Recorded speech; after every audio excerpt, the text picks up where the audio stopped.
Mas o nosso item de hoje à tarde é o item 25, que fala da necessidade da encarnação. Então nós vamos ler aqui essa mensagem. Ele começa assim com uma pergunta. A encarnação é uma punição e somente os espíritos culpados estão sujeitos a sofrê-la? A passagem dos espíritos pela vida corpórea é necessária para que eles possam cumprir, por meio de uma ação material, os desígnios cuja execução Deus lhe confia.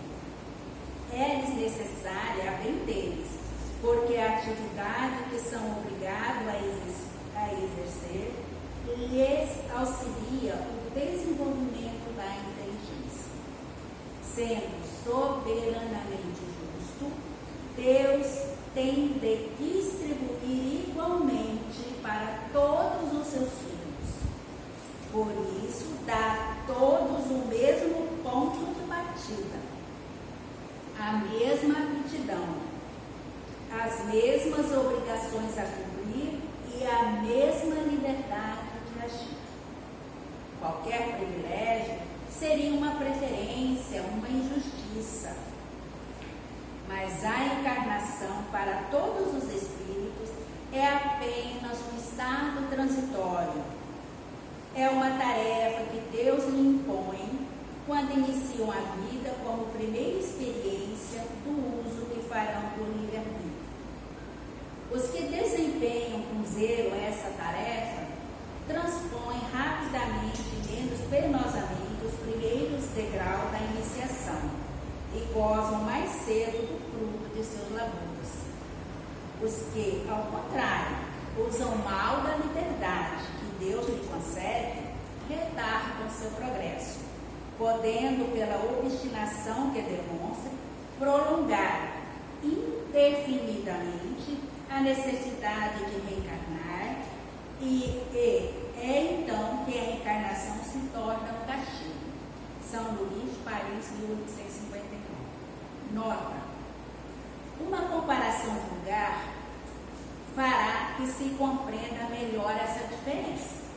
O estudante só chega aos graus superiores da ciência depois de haver percorrido a série das classes que até lá o conduzirão.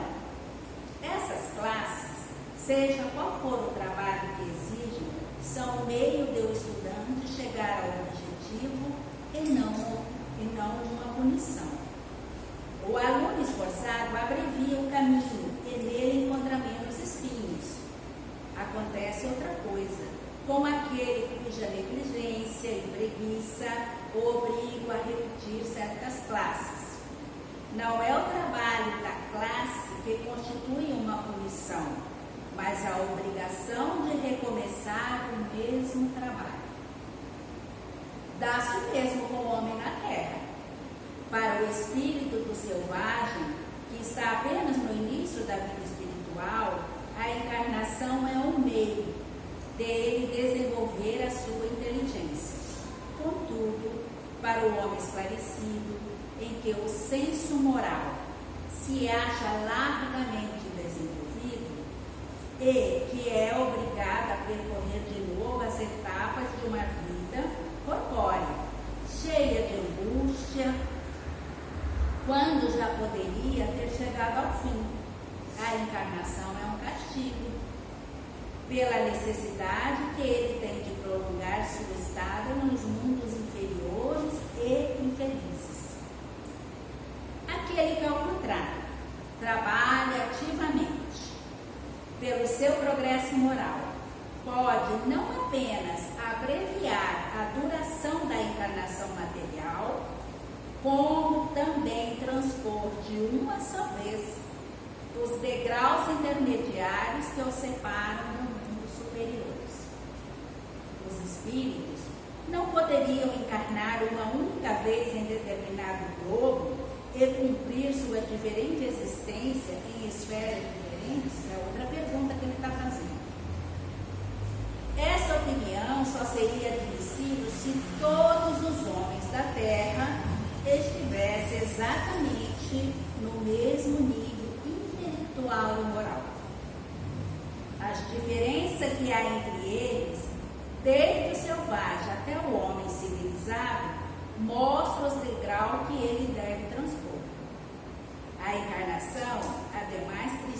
ter um fim útil. Ora, qual seria o das encarnações efêmeras das crianças que morrem em eternidade? Teria sofrido sem proveito para si e para os outros? Deus, cujas leis são todas soberanamente sábias, nada faz de inútil.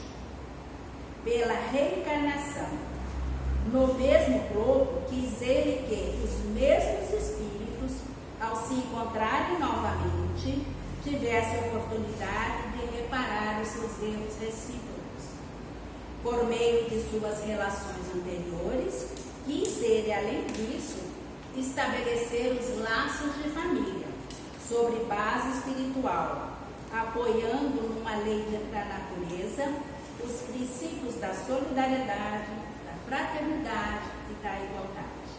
Então, essa é a nossa mensagem do texto aqui do Evangelho, né, no capítulo 4. Ninguém poderá ver o reino de Deus se não nascer de novo, e a necessidade da encarnação. Então, na nossa pesquisa, eu procurei aqui, primeiro, estabelecer a diferença entre encarnação, reencarnação e ressurreição. Porque muitos de nós ainda confundimos, né? Principalmente nossos irmãos de outras religiões. Então, a encarnação é o ato de encarnar pelo qual uma divindade ou espírito se corporifica. No cristianismo, é o ato pelo qual o Filho de Deus se fez homem.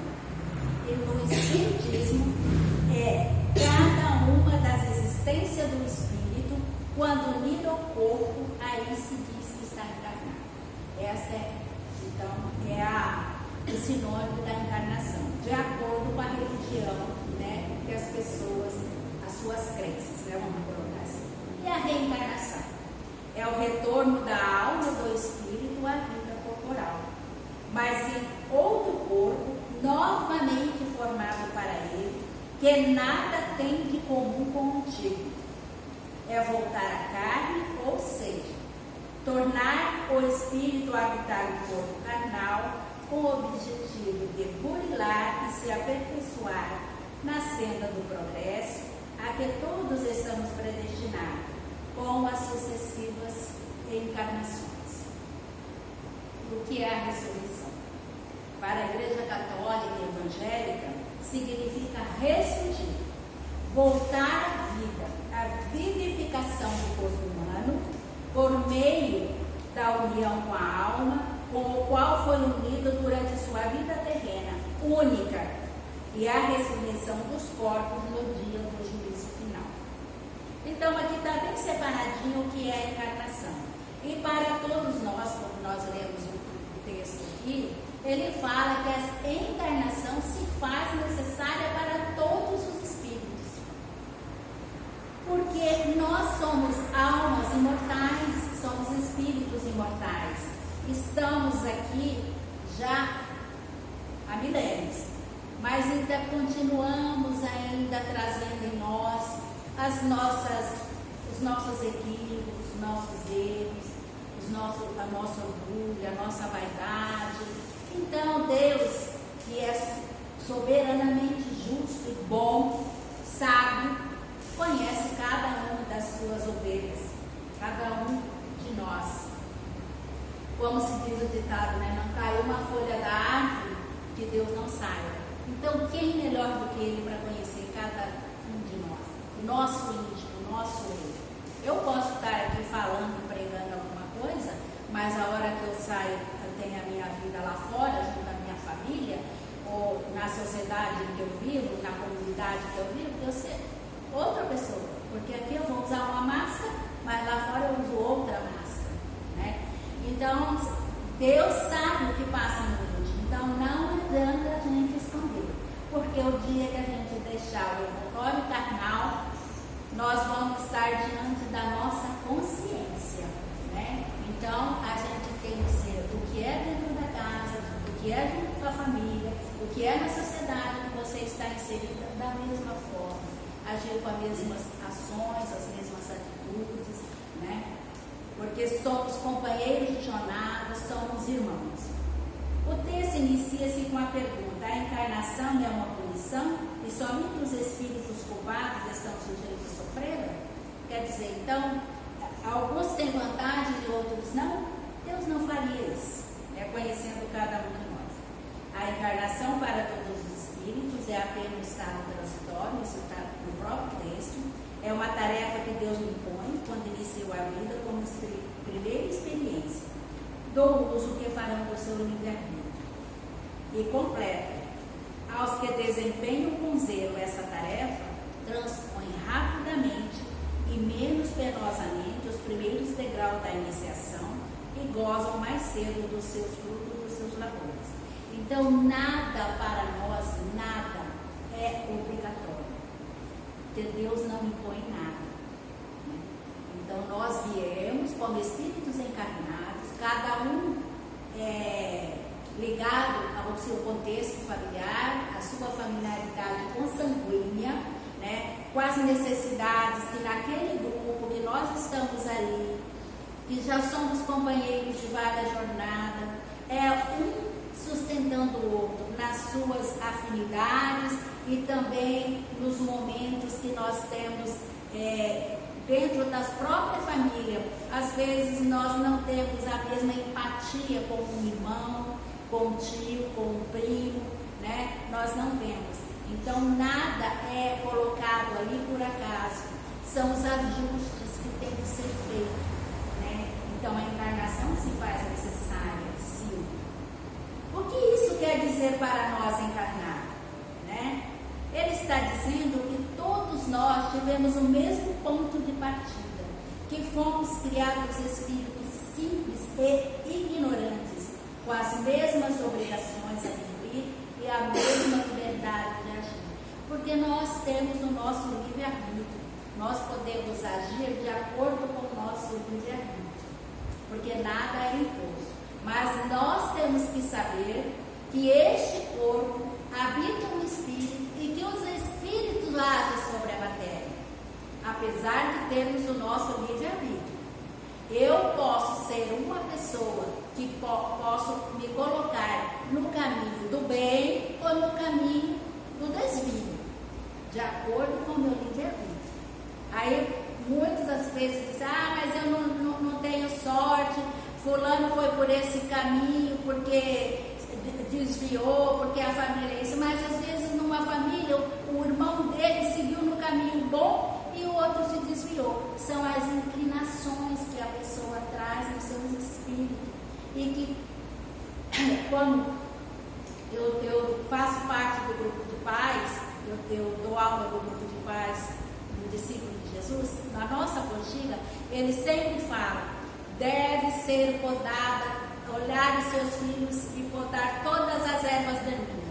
Porque quando você começa a podar, você vai olhar no seu filho as inclinações que aquele espírito tem. E você vai podando essas inclinações, para que no futuro, um adulto, ele esteja trabalhado para aceitar as diferenças, as diversidades que a vida às vezes nos impõe.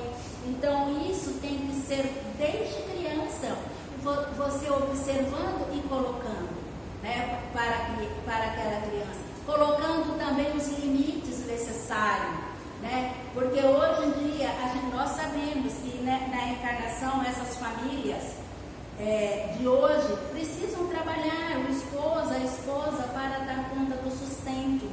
E muitas vezes os pais, nesse intuito de dar o melhor para o seu filho, esquecem de botar os limites.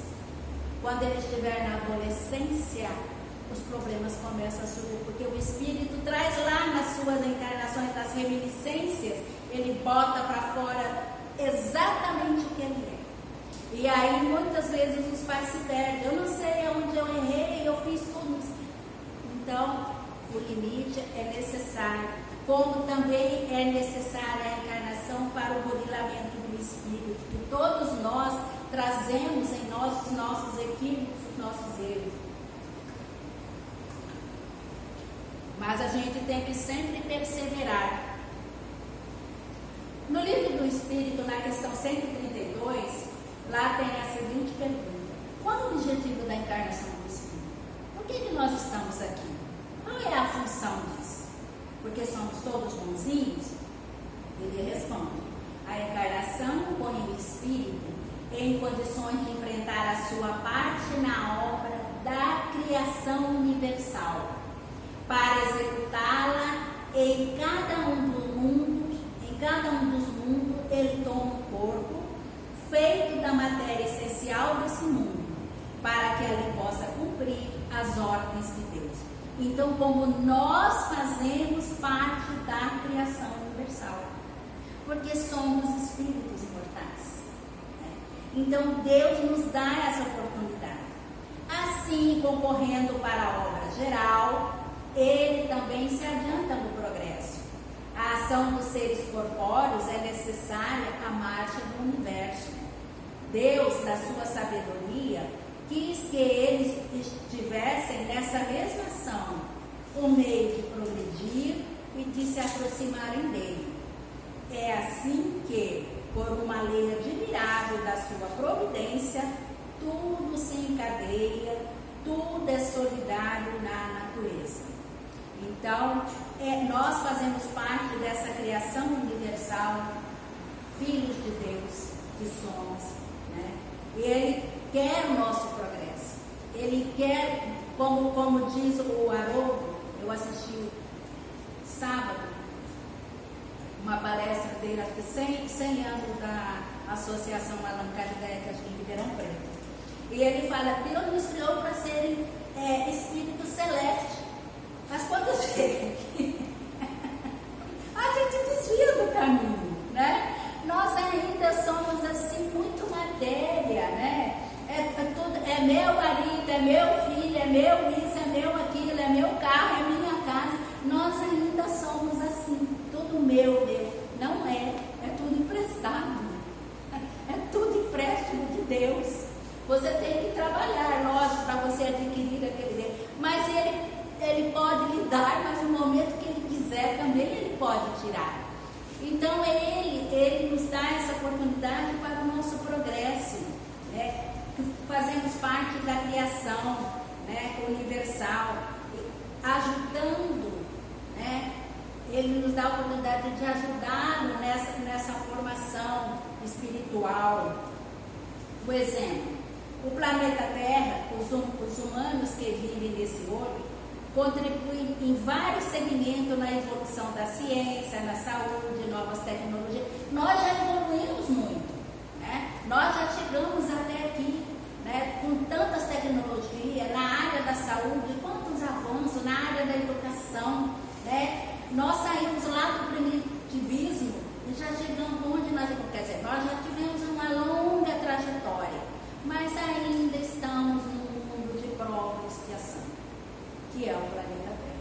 Não existe também só o planeta Terra de prova e expiação, como lá na pergunta 132, vocês viram que ele colocar, que o espírito vai estar no seu corpo de acordo com o mundo que ele está vivendo, né? Nós aqui precisamos da matéria, mas tem outros também que precisam da matéria. A nota, ele coloca ali naquela nota: dá-se o mesmo com o homem na terra para o espírito do selvagem, como isso ocorre?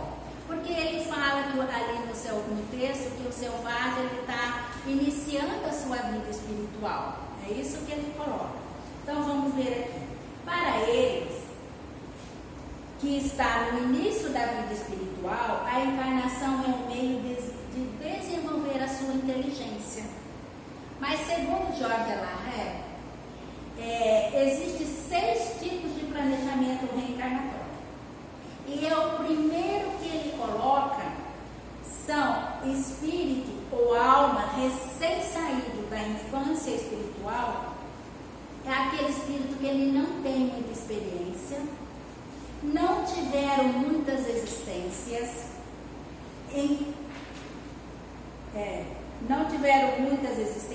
e não tem karma e nem responsabilidades maiores. Eles não trazem culpas, encarnam sem planejamento muito rígido, encarnam em grupos.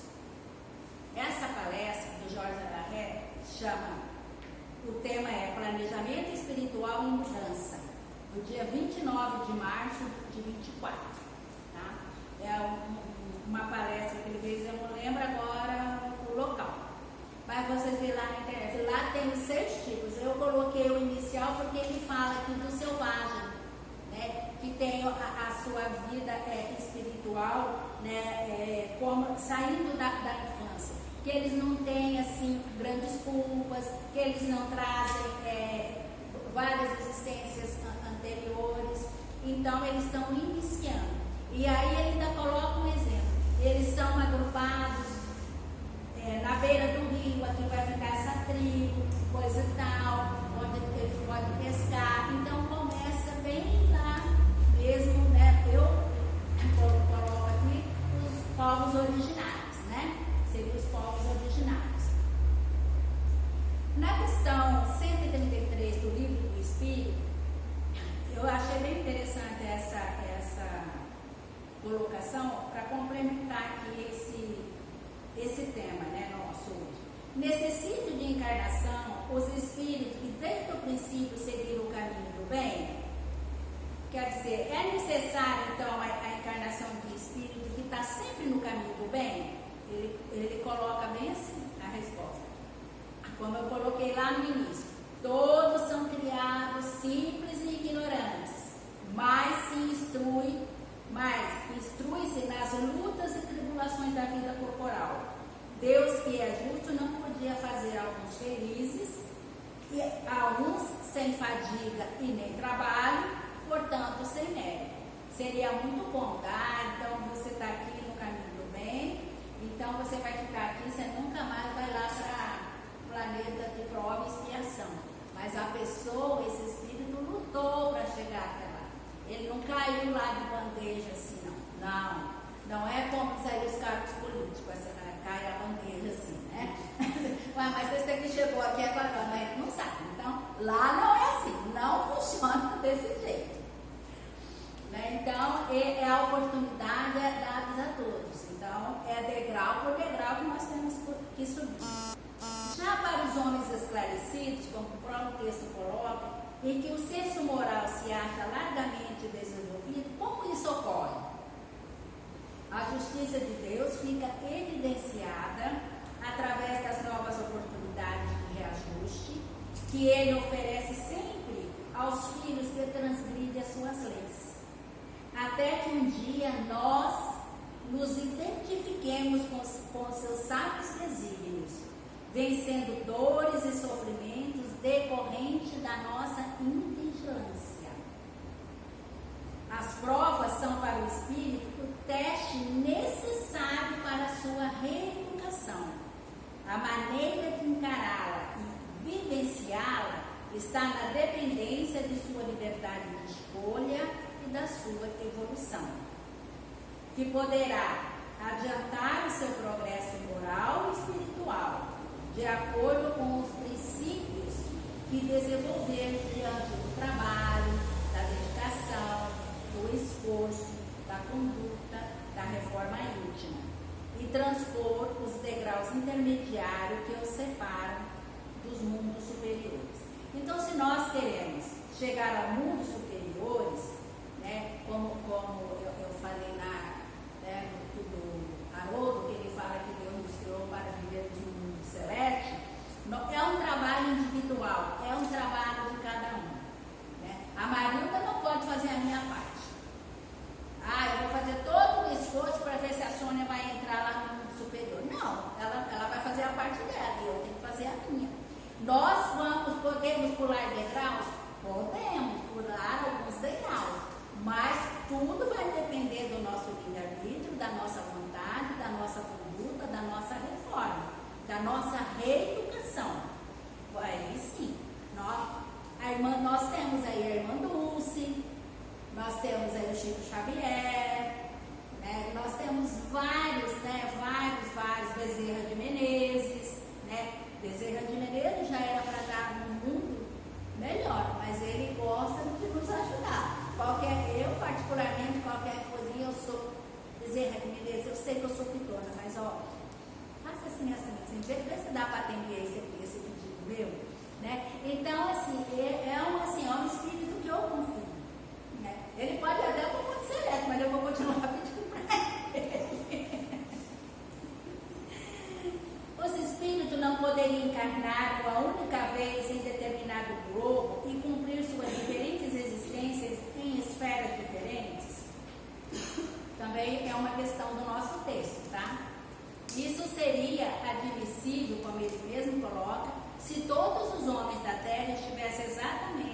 mesmo nível intelectual e moral, desde o selvagem até o civilizado. Então aqui ele já coloca que só é admissível se nós estivéssemos todos no mesmo plano evolutivo. Mas que nós sabemos que num planeta de prova e expiação não funciona assim, né? Infelizmente, nós estamos em estados evolutivos diferentes, pois ainda somos espíritos imperfeitos devido às provas e reparações necessárias ao nosso progresso moral e espiritual. Reparações necessárias ao progresso moral e espiritual de cada ser. Por isso, a encarnação precisa ter um fim útil para que os espíritos, ao se encontrarem no mesmo globo, firmem a oportunidade de reparar os seus equívocos e estabelecer os laços de família. Sobre a base espiritual, a união, a afeição que existe entre as pessoas e parentes são índice de simpatia anterior que as aproximou. Isso faculta ao espírito seu aprimoramento, direcionando-nos a Deus, né? Então, faz-se necessária também essa encarnação para o aprimoramento da base familiar em que nós estamos inseridos. A encarnação tem limites? Tendo necessidade de encarnar em mundos materiais para a realização do seu progresso evolutivo, os espíritos iniciam na Terra, como em outros orbes, a existência que poderão demandar muito tempo. Os limites dessas encarnações dependerão diretamente do aproveitamento que os interessados revelarem, até a sua redenção pela regeneração. Então, essa foi a nossa mensagem de hoje. A bibliografia foi o Evangelho, o Livro dos Espíritos, a apostila do Grupo de Paz da FEB e essa palestra do Jorge Larré que eu coloquei lá e falei para vocês. Tá? Então, espero que tenha sido útil que essa mensagem da encarnação, porque que nós estamos aqui, né? Mas que Deus nos concede a oportunidade. O ponto de partida foi igual para todos os espíritos. Nenhum nasceu com preferência e com privilégio, né?